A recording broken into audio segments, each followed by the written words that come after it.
Hey guys, welcome to the second Horses to Follow video for GG.CO.UK with me, Daryl Carter. This is Novice Chasers, a division I'm really excited to get stuck into this year. I think it's got plenty of depth. I can't wait, I really can't, to see which horse is going to improve from hurdles to fences. I love studying the jumping techniques over fences. It's where I'm going to put a lot of my energy for this season into. So let's get started with the list. Monmiral for Paul Nicholls is a horse who's got an entry in the fighting fifth hurdle. That's going to decide which way they go with him this year. But comparing pictures from last year to this year and videos, he looks like he's grown a hell of a lot. He's only a youngster. He is just improving with every single start. I gave him a little bit of stick last year because I thought he was being overbet on the basis of his time figures in certain races that he had run in. But he just improved, including with his time figures all season last year. He's a big stamp of a horse. He's going to appreciate a galloping track. I think he is one to really be excited about, Monmiral. So he will be definitely in the back pocket on the watch list. Gentlemansgame for Marsh Novices is the next on the list. He was a big eye catcher at the Dublin Racing Festival behind a subsequent Ballymore second, Ghylls. He put in a poor run at Ferny Hollow when being odds on next time, but it was a slight step back on his final start of the season in the right direction at Punchestown behind Galloping Deschamps. Now, he was beaten 12 lengths, but I do think those final two starts came on ground far too quick for him. All of his best form has come on heavy, softer, heavy going. So let's wait until the December, January months to see how he's really progressing. He looks just the type to take a step forward for a fence. He's really quite exciting, and I think he's gone a little bit under the radar. I really thought he was the one to take out of that Dublin Racing Festival last year, so I don't quite want to give up on him just yet.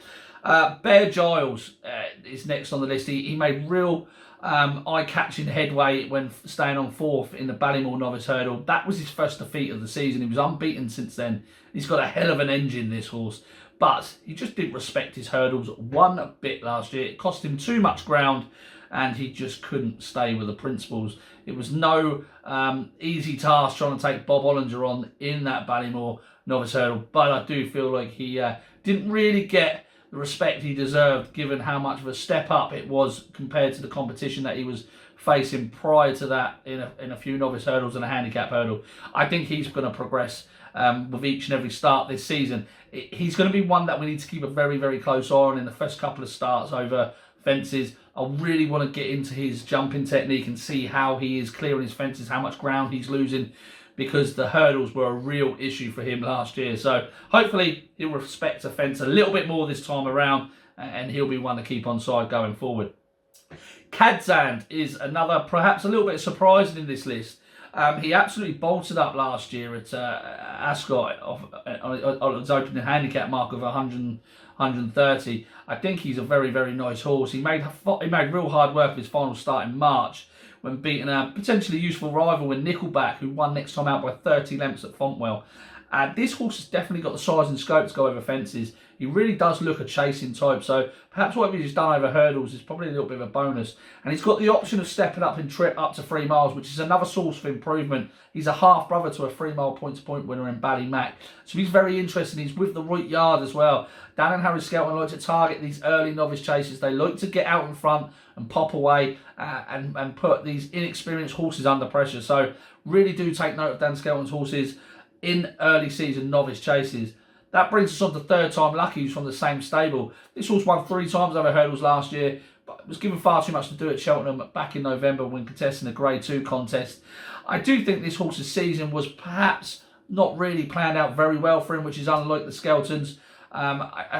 He was given an opener mark, for example, of 129. He went around in a Grade 2. There was umpteen options in handicap company that really could have seen him use that mark to better effect. He's now rated around 143. I think he's got a bit more to come. He's a big bustly type of horse. He's definitely going to improve for a fence, so I'm quite looking forward to seeing how he gets on. He was 6th in the county hurdle before a poor 4th at Aintree at the end of last term, but that probably stuck him over the top. He did run quite a few times for a novice last year. So third time Lucki is very interesting. Right, now we're going to get on to the main 2 in this list. Of course, Bob Olinger. I couldn't do a list without Bob Olinger here. Sensational last season. I'd be very surprised if anything is good enough to beat him this year. I do think he is going to be targeted at the Marsh Novices Chase. He was a devastating 15-length point-to-point winner, so got to be very optimistic about his chances going over fences. I just could not put him on this list. He's a sensational horse. I think he's going to take all the beating. The 7-2 for the Marsh Novice Chase at the moment, for me, I just think it's ludicrous. I think he should be much shorter than that, given how dominant he was last year. The only other horse I think could give him a real match this year is actually Fernie Hallow. I'm really hoping they send Fernie Hallow over fences, but I'm hoping he goes for the Arkle. I think that 2-mile division is so poor that it's open for Fernie Hallow, who's around 14-1 for the Arkle. He's the only horse to have put it up to Bob Olinger in what was likely one of the strongest novice hurdle races of the season last term. The 2020 bumper winner. His form is completely solid throughout the whole of his career over 2 miles. And his point-to-points even worked out really well when he had a 146 rated chaser back in third. He is one of the most exciting novice chasers this term. And I hope to God he goes over fences, because he can dominate the 2-mile division. That's Fernie Hallow. So perhaps Fernie Hallow 14-1 for the Arkle, Bob Olinger 7-2 for the Marsh looks a fair double to me at this stage of the career, this stage of the season. I think it's going to be a fantastic year. Best of luck to everybody with the Novice Chasers to follow. Fernie Hallow.